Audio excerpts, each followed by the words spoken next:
সুমদা এই সমাজের জন্য যা করে গেছে সেটা কিন্তু ভুলবার নয়। এখনো সুমদা নেই কথাটা কিন্তু বলার অপেক্ষা রাখে না। আমাদের পার্টির মধ্যে একটা শক্তি একটা আমরা কিন্তু লস করলাম।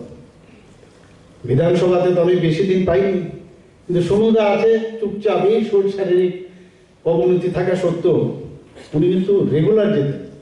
পার্টি অফিসেরও কোনো মিটিং থাকলে তারপরেও এই অবস্থার মধ্যে উনি যেতেন, মানে যেতেন। এরপর যখন নিজেকে পারেন না, কোনো দিন মানে এখানে বলা হয়নি যে আরে সুমদা তোমার তো এই ডায়েটের যে বিষয়, তোমার কিডনির এই অবস্থা, এই কিডনির এই সমস্যার মধ্যে ডায়ালিসিস চলছে, তুমি খাওয়া দাওয়াটা একটু কন্ট্রোল করো। আমি বলবো মেডিকেল সায়েন্সও ফেল করে গেছে পুরো দমে, যা যা ওনাকে কোনো রেস্ট্রিকশন নেই, সব খেয়েছে। হয়তো বা এই খাওয়ার জন্যই এতদিন ধরে উনি মানে বেঁচে ছিলেন আমার মনে হয়, এবং সেইভাবে উনি চলেছেন একদম মানে মনের জোরে। শেষ পর্যন্ত শেষ রক্ষা হয়নি। আমরা জানতাম মানে যে অবস্থা চলছিল ওনার, যে স্বাস্থ্যের অবনতি হচ্ছিল, কিন্তু কোনোদিন বোঝা যায়নি। বললাম না লাস্ট যে কথাটা, সেটাও বলছেন যে আরে মরবো না এত সহজে। এবং আমি বলবো সুমদা কিন্তু না আমাদের কাছে ফিজিক্যালি আছেন, কিন্তু মেন্টালি আমাদের সাথে সারা জীবন থাকবে সুমদা। এখনো মনে হচ্ছে যেন উনি সেই পাশেই আছেন, পাশে থেকে ওনার যে বক্তব্য উনি তুলে ধরছেন। প্রায় সময় বলতো, ওনার বক্তব্যের মাধ্যমে তুলে ধরতেন আল্লাহ বোলা দিল খোলা। সত্যি এই রাজনৈতিক জীবনে যতদূর ওনাকে পেয়েছি, দেখেছি কাছ থেকে, আল্লাহ বোলা দিল খোলার মতো কোন রকম মান অভিমান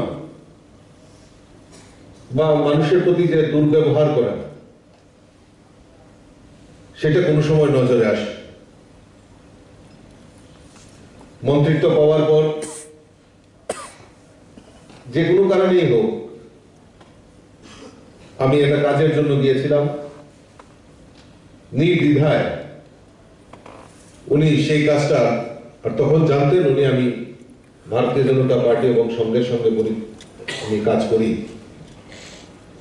কিন্তু তা সত্ত্বেও উনি বিন্দুমাত্র কোনো দেরি না করে সেই কাজটা উনি করে দিয়েছেন।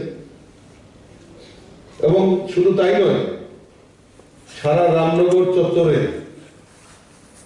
আমাদের এই নেতাকে, জননেতাকে, যেটা মেয়র সাহেব বলছিলেন, সবাই ভগবানের মতো পূজিত করে।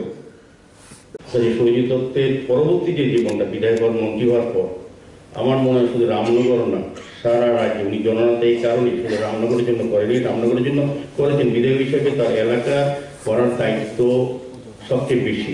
উনি কাজটা বিধায়ক হিসেবে যে কাজটা যেসব বিধায়ক করা উচিত, সেটা কিন্তু উনি সম্পূর্ণভাবে দেখে দিয়েছেন যে বিধায়কের কী কী কাজ করা যায়, কী কী কতটা করা যায়, মানুষের জন্য পাশে থাকা যায়। পাশাপাশি মন্ত্রী হয়ে সারা রাজ্যের মন্ত্রী থেকে এটাও বুঝিয়ে দিয়েছেন। শুধু এলাকার বিধায়ক হিসেবে, এলাকার মন্ত্রী হিসেবে শুধু এলাকার উন্নয়ন করা, এলাকার মানুষের কর্মসংস্থান করা, ভাতের জোগাড় করা, খাওয়ার ব্যবস্থা এরকম করেননি।